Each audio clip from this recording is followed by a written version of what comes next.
5 महिन्याच्या प्रतीक्षेनंतर भीमाशंकर मंदिर आज भाविकांसाठी खुलं करण्यात आलेलं आहे। आजपासून सकाळी 7 ते 11 या 4 तासामध्येच भाविकांना दर्शन घेता येणार आहे आणि जे भाविकांनी ऑनलाईन पद्धतीने या ठिकाणी नोंदणी केली आहे त्याच भाविकांना खरं तर या ठिकाणी दर्शनाचा लाभ घेता येणार आहे। अनेक भाविक देशभरातून आलेले आहेत, आपण त्यांच्याकडे जाणून घ्या। आप कहाँ से आए और कैसा लगा यहाँ पे आने के? मेरा नाम राहुल गुर्जर है, मैं आगरा से आया हूँ। 30 अप्रैल से बुकिंग किया है, बहुत अच्छा लग रहा है, बहुत ही अच्छा दर्शन हुआ है, बहुत ही रमणीक बन रहा है, बहुत ही अच्छा फील हो रहा है।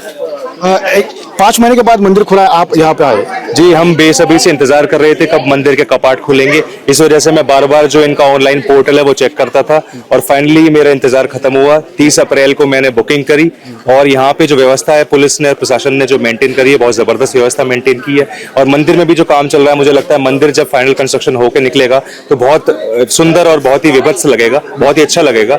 और दर्शन जो हुए बहुत रमणीक, बहुत अच्छे हुए हैं। भोलेनाथ की कृपा सब पे बनी रहे और हम पे बनी रहे। बहुत अच्छा लगा मुझे यहाँ आके। और मैं देखिए, अच्छा लगा। आप कहाँ से आए? यहाँ पे आने के बाद आपको कैसा महसूस हुआ? मैं अम्बाला से आई हूँ और मेरा नाम अमनदीप है। मेरे साथ 2 लोग और हैं और मुझे ऐसा लगा कि जैसे साक्षात महादेव यहाँ बैठे विराजमान, तो वो है ही है, पर बहुत अच्छा लगा। मतलब यहाँ की जो वातावरण है, इतना शांतिपूर्ण वातावरण है और सच में आनंद ही आ गया। मैं वो बयान नहीं कर सकती, उन वर्ड्स को मैं बता नहीं सकती कि भोलेनाथ की इतनी कृपा है। हर हर महादेव। नक्कीच आपण पाहिलं की भाविकांच्या हे आहेत। तुम्ही कुठून आलात, कसं बुकिंग केलं होतं, आज भीमाशंकर मध्ये आला, काय एकंदरीत वाटतंय? आम्ही आलोय भिवंडीवरून। आम्ही 12 ज्योतिर्लिंग करतोय आणि 10 तारखेला आम्ही बुकिंग केलं ऑनलाईन।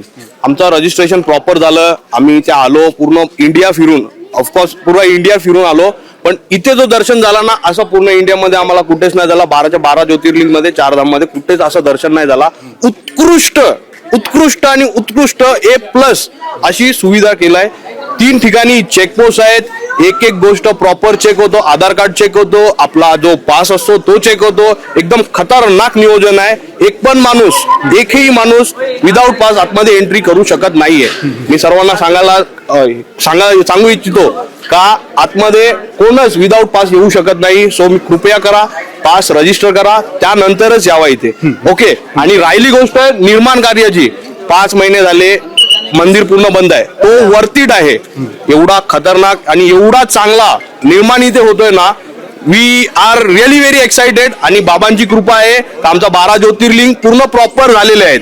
आम्ही 4 जण बाय रोड आम्ही ट्रॅव्हल करतो, 12 ज्योतिर्लिंग इन 1 ब्रेथ। एकदम खतरनाक। मी या जे कार्याला आहेत ते सर्वांना एकदम धन्यवाद देतो का आमचा पूर्ण ट्रिप सक्सेसफुल झाली आणि जो कार्य चालू आहे तो एकदम प्रॉपर पद्धतीने निर्माण होईल आणि आपल्याला एक चांगला मंदिर इथे बघायला मिळेल काही दिवसामध्ये।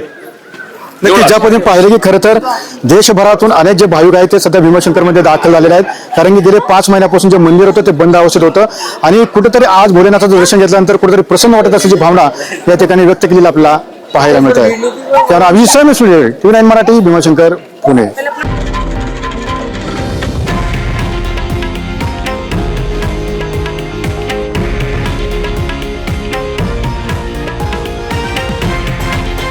हे आहे देशातील नंबर 1 न्यूज नेटवर्क आणि आपण पाहत आहात TV9 मराठी, एकमेव।